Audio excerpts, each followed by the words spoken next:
আসসালামু আলাইকুম dear friends, আমি মোহাম্মদ রাকিবুল ইসলাম রাব্বি এবং আপনাদের সাথে আছি এবং সবসময় থাকবো ইনশাআল্লাহ। ডিয়ার ফ্রেন্ডস, আজকে আমরা যে ব্যাপারটা নিয়ে কথা বলবো সেটা হলো আপনারা কিভাবে খুব ইজিলি এবং খুব সহজে একটি জন্ম নিবন্ধনের জন্য আবেদন করতে পারেন। তো আপনারা অনেকেই আমাকে জিজ্ঞাসা করেছেন, ভাইয়া 2022 সালে নতুন নিয়মে কিভাবে জন্ম নিবন্ধনের জন্য আবেদন করা যায়। তো বন্ধুরা, চলুন কম্পিউটার স্ক্রিনে এবং দেখে নেই কিভাবে খুব সহজে জন্ম নিবন্ধনের জন্য আবেদন করা যায়। So let's get started.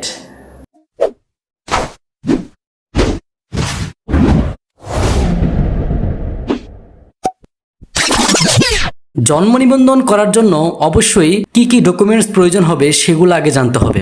আপনার জন্মসাল যদি 2000 সালের নিচে হয় সেই ক্ষেত্রে আপনারা আপনাদের আইডি কার্ড অথবা আপনার পিতামাতার আইডি কার্ড দিয়েই জন্ম নিবন্ধন আবেদন করতে পারবেন। আর আপনার জন্মসাল যদি 2000-এর উপরে হয় সেই ক্ষেত্রে আপনার পিতামাতার অনলাইন নিবন্ধনকৃত জন্ম নিবন্ধন লাগবে, তা না হলে আপনারা জন্ম নিবন্ধনের আবেদন করতে পারবেন না। তো বন্ধুরা, চলুন আমরা জন্ম নিবন্ধনের আবেদন করি।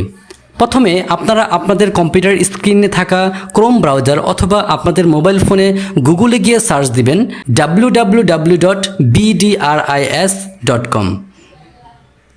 সার্চ দিয়ে আপনারা দেখতে পারবেন যে নতুন একটা উইন্ডো খুলে গিয়েছে, যেটা জন্ম নিবন্ধনের অফিসিয়াল ওয়েবসাইট। তো বন্ধুরা, আপনারা দেখতে পাচ্ছেন এখানে অনেকগুলো অপশন আছে জন্ম নিবন্ধনে: জন্মতথ্য অনুসন্ধান, জন্মতথ্য সংশোধন, জন্ম নিবন্ধনের বাতিলের জন্য আবেদন, সার্টিফিকেট বাতিলের জন্য আবেদন ইত্যাদি ইত্যাদি। কিন্তু আমাদের প্রয়োজন হবে জন্ম নিবন্ধনের জন্য আবেদন। সো এখানে ক্লিক করুন। ক্লিক করলে আপনারা এখানে কয়েকটি নির্দেশনাবলী পেয়ে যাবেন, যেখানে আপনারা কিভাবে জন্ম নিবন্ধন করবেন সেই ব্যাপারটি উল্লেখ করা আছে। তো বন্ধুরা, আমরা তো করিয়ে দিব, তো আপনারা একটু পড়ে নেন। তো বন্ধুরা, দেখতে পাচ্ছেন যে নিচে জন্ম নিবন্ধন সনদ আপনার কোন ঠিকানার অফিস থেকে সংগ্রহ করতে চান সেই জিনিসটা উল্লেখ করা আছে। তো এখানে একটি কথা আছে, আপনার জন্মস্থানের ঠিকানা, স্থায়ী ঠিকানা এবং বর্তমান ঠিকানা যদি একই স্থানে হয় সেই ক্ষেত্রে আপনারা জন্মস্থান সিলেক্ট করেই পরবর্তীতে যেতে পারবেন। আর আপনার জন্মস্থানের ঠিকানা যদি এক জায়গায় হয় এবং স্থায়ী ঠিকানা এবং বর্তমান ঠিকানা যদি আরেক জায়গায় হয় সেই ক্ষেত্রে আপনারা আপনাদের সুবিধা মতো যে কোনো একটি ঠিকানা সিলেক্ট করে পরবর্তীতে ক্লিক করবেন এবং আপনারা ওই জায়গা থেকেই আপনাদের জন্ম সনদটি উত্তোলন করে নেবেন। তো বন্ধুরা, যেহেতু জন্মস্থান সব একই, তাই আমরা জন্মস্থানের ঠিকানা সিলেক্ট করি পরবর্তীতে আগাচ্ছি। বন্ধুরা, আপনারা দেখতে পাচ্ছেন এখানে একটি ফর্ম ফিল আপের মতন একটি অপশন চলে আসছে। এখানে দেখতে পাচ্ছেন প্রথমে বাংলায় নাম দিতে হবে, তারপর নামের প্রথম অংশ শেষ অংশ দিতে হবে এবং দেখতে পাচ্ছেন যে নামের প্রথম অংশ ইংরেজি দিতে হবে এবং শেষ অংশ ইংরেজিতে দিতে হবে এবং জন্ম তারিখও আপনার উল্লেখ করে দিতে হবে এবং আপনি কততম সন্তান সেগুলো লিখতে হবে। এগুলো লেখার পর আপনার লিঙ্গটি আপনি চুজ করে নেন। আপনি যদি পুরুষ হন তাহলে পুরুষ এবং মহিলা হলে মহিলা লিখবেন। তারপর আপনারা আপনাদের জন্মস্থানের ঠিকানাটা লিখবেন। তো যেহেতু সবকিছু আমার পেস্ট করা আছে, তো আমি পেস্ট করে যাচ্ছি, আপনারা শুধু একটু খেয়াল রাখুন। তো বন্ধুরা, আমাদের প্রথম পেজের ফর্মটি ফিল আপ সম্পূর্ণ হয়েছে। এখন আমরা পরবর্তীতে যাব এবং দ্বিতীয় পেজে গিয়ে দেখব দ্বিতীয় পেজে কি আছে। তো বন্ধুরা, দেখতে পাচ্ছেন এখানে পিতা এবং মাতার তথ্য চাচ্ছে। তো আপনারা আপনাদের পিতার নাম বাংলায় দিবেন, সম্পূর্ণটা বাংলায় লিখবেন, অবশ্যই আপনার পিতার এনআইডি কার্ড অনুযায়ী, এবং মাতার নাম এবং মাতার ইংরেজি নাম অবশ্যই এনআইডি কার্ড অনুসারে দিতে হবে এবং পিতার জাতীয়তা বাংলাদেশি, মাতার জাতীয়তা বাংলাদেশি লিখে দিবেন। তো বন্ধুরা, আমার এই ফর্মটি ফিল আপ করা শেষ। এখন আমরা পরবর্তী পেজে যাব, গিয়ে দেখব পরবর্তী পেজে কি আছে। তো বন্ধুরা, দেখতে পাচ্ছেন পরবর্তী পেজে আপনি কি নিম্নলিখিত কোনো ঠিকানা আপনার স্থায়ী ঠিকানা হিসেবে ব্যবহার করতে চান, আপনারা কোনোটি সিলেক্ট করে নেবেন। কোনোটি সিলেক্ট করে, যেহেতু আমাদের জন্মস্থান ঠিকানা স্থায়ী ঠিকানা একই জায়গায়, সেহেতু আমরা ওখানে একই জায়গায় টিক মেরে দিব এবং আমাদের যেহেতু স্থায়ী ঠিকানা এবং বর্তমান ঠিকানাও একই জায়গায়, তো আমরা এখানে না লিখে টিক মার্ক দিয়ে দিব। তারপর আমরা পরবর্তীতে যাব। বন্ধুরা, দেখতে পাচ্ছেন পরবর্তীতে যাওয়ার পর এখানে কিছু আবেদনকারীর প্রত্যয়ন দেওয়া আছে, যেখানে কিছু গুরুত্বপূর্ণ জিনিস অ্যাটাচ করতে হবে। আপনারা দেখতে পাচ্ছেন যে এখানে লেখা আছে আবেদনকারী ব্যক্তির সহিত সম্পর্কিত।